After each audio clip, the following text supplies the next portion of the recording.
Salam alaikum wa rahmatullah. Bienvenue à vous tous et vous toutes sur cette petite vidéo concernant ce qui se passe au Niger, qui est encore assez flou, mais depuis le coup d'État sur le président encore officiellement Bazoum, puisqu'il n'a pas démissionné. Et c'est là où on peut dire que ça a été mal préparé, qu'il faut revenir à l'ordre constitutionnel. Et l'Algérie, depuis le premier jour, a été le premier pays à exprimer cette position, c'est-à-dire appeler au retour à l'ordre constitutionnel, c'est-à-dire à la constitution nigérienne, au dialogue entre les différentes factions au Niger et au retour même du président élu, puisqu'il n'a pas démissionné. C'est là où beaucoup de choses peuvent être dites. Il y a beaucoup de zones d'ombre, etc. Peu importe. L'Algérie, en même temps de rappeler au retour à l'ordre constitutionnel, peu importe les moyens et les négociations, est-ce que le peuple veut encore de Bazoum ou pas? C'est aux Nigériens de régler cette histoire. Mais elle s'est opposée fermement à toute intervention militaire, alors que beaucoup de pays, dès le début, ont appelé, dont la France et ses alliés de la CEDEAO, et à leur tête, le Nigeria, qui est l'armée la plus puissante de la CEDEAO, et la seule qui est, peut-être avec le Bénin, mais la seule qui est des frontières communes avec le Niger et une assez grande puissance militaire. L'Algérie a appelé donc au retour à l'ordre constitutionnel et s'est opposée fermement à toute intervention militaire au Niger pour plein de raisons, dont une qui concerne l'Algérie, qui est la déstabilisation de toute la région, et donc de l'Algérie, et des frères nigériens, et une guerre fratricide entre Africains, ce serait encore plus bête. D'autres puissances par la suite, certains assez rapidement, d'autres ont pris un peu plus de temps, comme la Russie.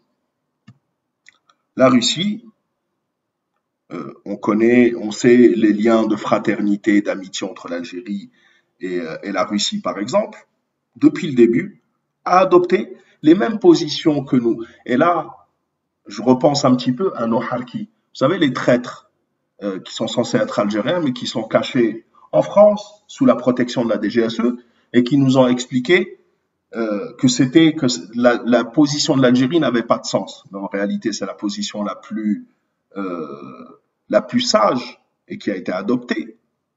Et l'Algérie a su faire accepter ou admettre la sagesse de sa position, puisque la Russie elle-même, il y a plusieurs jours, a exprimé que la Russie plaide pour un retour rapide à l'ordre constitutionnel.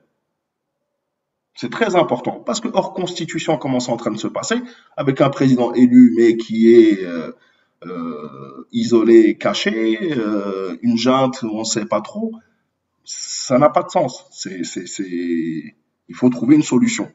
Le Kremlin ne croit pas que l'intervention de forces extra-régionales contribuera à un règlement, a déclaré le porte-parole du président Vladimir Poutine. Là, on peut se dire, bon, c'est le camp russe, etc. Mais dans le camp européen et OTAN, un autre allié de l'Algérie, qui est peut-être un peu plus sage que d'autres, l'Italie, puisque le ministre des Affaires étrangères italien a dit toute intervention militaire occidentale au Niger doit être exclue. Le ministre italien des Affaires étrangères, Antonio Tajani, ou Tajani, je ne sais pas comment ça se prononce en italien, s'est prononcé mercredi contre toute intervention militaire occidentale au Niger, estimant que cela serait considéré comme du néocolonialisme. Il a appelé au retour à l'ordre constitutionnel, etc. Mais il s'est opposé à toute intervention militaire. Et puis, comme je vous l'ai dit, on a le Nigeria qui est la puissance numéro 1 de la CEDEAO, présidente de la CEDEAO, qui a une longue frontière avec le Niger, dont le président a voulu appliquer les résolutions de la CEDEAO, qui a demandé l'autorisation auprès du Sénat nigérian. Alors, je pense que, et c'est à voir que constitutionnellement, le président ne peut pas engager des troupes à l'extérieur du pays sans l'accord du Sénat, Et le Sénat lui a répondu aujourd'hui. Coup d'État au Niger, c'est un article en anglais, donc un article nigérian, en anglais traduit en français. Les sénateurs nigérians rejettent la demande de déploiement de troupes de Tinubu. Le président Mohamed Bazoum a été renversé le 26 juillet, etc. Les sénateurs ont rejeté la demande du président Bola Tinubu, le président nigérian, d'autorisation de déployer des troupes nigériennes en République du Niger dans le cadre des forces de la CEDEAO pour réintégrer le président démocratiquement élu. Suite au refus, cependant, lors d'une session exécutive samedi, les sénateurs ont rejeté la demande du président. Alors, suite au refus des putschistes de faire marche arrière, les chefs de la défense ouest-africains ont déclaré qu'ils avaient élaboré un plan d'action militaire dans le cadre duquel le président Tinubu a écrit au Sénat pour obtenir l'autorisation d'impliquer les troupes nigérianes dans l'action. Cependant, lors d'une session exécutive samedi, les sénateurs ont rejeté la demande du président. Ce dont un sénateur qui a assisté à la réunion, les sénateurs ont accepté d'adopter une résolution condamnant le coup d'État et de féliciter les dirigeants de la CEDEAO pour leurs efforts visant à rétablir l'ordre constitutionnel au Niger, mais ils ont exclu les options militaires. Presque tous les sénateurs ont pris la parole, les sénateurs, etc.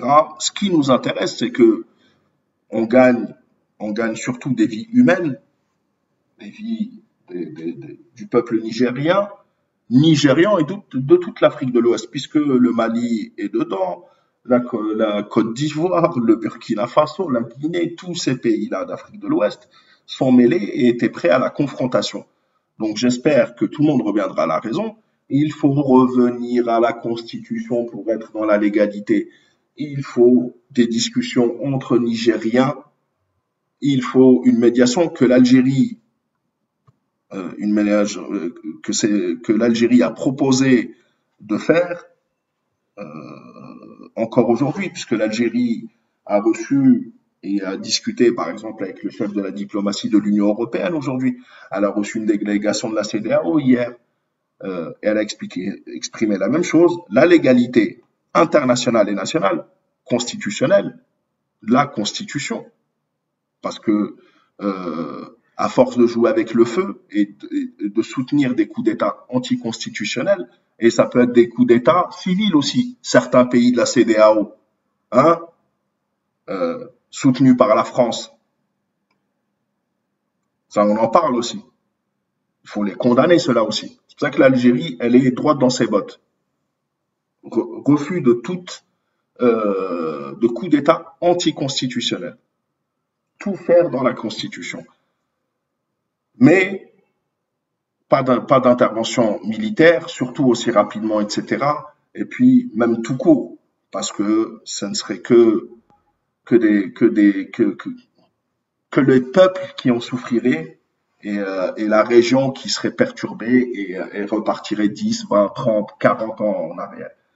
Donc, ce qui est sûr, c'est que la France-Afrique, aujourd'hui, je pense que seule la France, même les États-Unis, n'ont pas appelé clairement à une intervention militaire. Il ne reste plus que les pays de la CEDEAO, mais sans le Nigeria, ça va être compliqué. On va voir ce que ça va donner, puisque là, on arrive dimanche, c'est la fin de l'ultimatum. Nous allons voir d'ici demain. J'espère que la sagesse primera, mais encore une fois, les sénateurs nigérians, je pense qu'ils ont été sages, puisqu'ils ont expliqué que le nord du Nigeria serait touché, que ce seraient les populations sur place qui seraient touchées, et la région qui serait déstabilisée. On aurait beaucoup de choses à dire sur ça, que cette force-là qu'ils voulaient envoyer au Niger aille par exemple combattre les terroristes dans la région. Ils étaient prêts à créer une coalition, ils peuvent aussi créer une coalition pour combattre le terrorisme. Ça, je dis rien. Al-Mohim, la patrie ou la mort, merci beaucoup d'avoir suivi cette petite vidéo. Bonne nouvelle, en espérant qu'on n'en aura pas d'autres mauvaises, et il faut revenir à l'ordre constitutionnel. Tu ouvres la porte à toutes les ingérences quand tu sors de la Constitution. Il faut trouver une solution entre Nigériens. Salam alaikum wa rahmatullah, la patrie ou la mort. Merci beaucoup d'avoir suivi cette vidéo et je vous dis à très bientôt, Inch'Allah.